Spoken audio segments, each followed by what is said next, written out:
Madam, আপনার কথা মতন আমি কাজ সেরে ফেলেছি। সত্যি? একবার শেষ করে দিয়েছি স্যার। কাজ হয়ে গেছে সত্যি বলছিস? হ্যাঁ। যাক, ভালোই করছিস। এবার আমার পথে কাটাটা দূর হয়ে গেছে। ম্যাডাম, তাহলে আপনার সাথে যে চুক্তিটা ছিল ওই টাকাটা দেন, আমি বাড়িতে চলে যাব। হ্যাঁ, তোর টাকা তো তোকে অবশ্যই দিব, তবে তোকে টাকা দেওয়ার আগে আরেকটা ছোট্ট কাজ করতে হবে।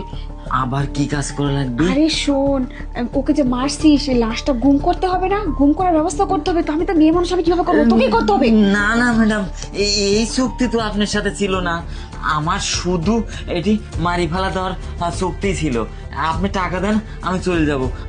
আমি এই লাশ গুম করতে পারবো আরে না। থাম থাম, তুই লাশটা গুম করার ব্যবস্থা কর, আমি তোকে টাকা একটু বেশি বাড়িয়ে দেবো, সমস্যা কি? দেখেন ম্যাডাম, এটা কিন্তু ঠিক না। আরে তাম তামটা কেন করতেছিস? টাকা তো পাবি, এই কাজ করবি টাকা পাবি, মিটে গেল। তুই এক কাজ কর, যা লাশটা গুম করার ব্যবস্থা করে ফেল, যা। না না ম্যাডাম, আপনার সাথে এই ধরনের চুক্তি ছিল না কিন্তু। এই শোন, আমার কথা যদি না শুনিস না, তাহলে কিন্তু আমি বলবো যে আমার স্বামীকে তুই মারছিস, আর পুলিশের কাছে গিয়ে কম তোকে ধরিয়ে দেবো আমি, বুঝতে পারছিস? আচ্ছা ঠিক আছে ম্যাডাম, তাহলে আমি এই কাজটা করব।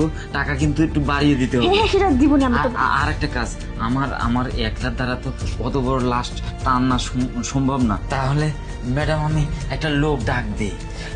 আচ্ছা ঠিক আছে। আচ্ছা ঠিক আছে। স্যার, স্যার এদিকে আসেন তো।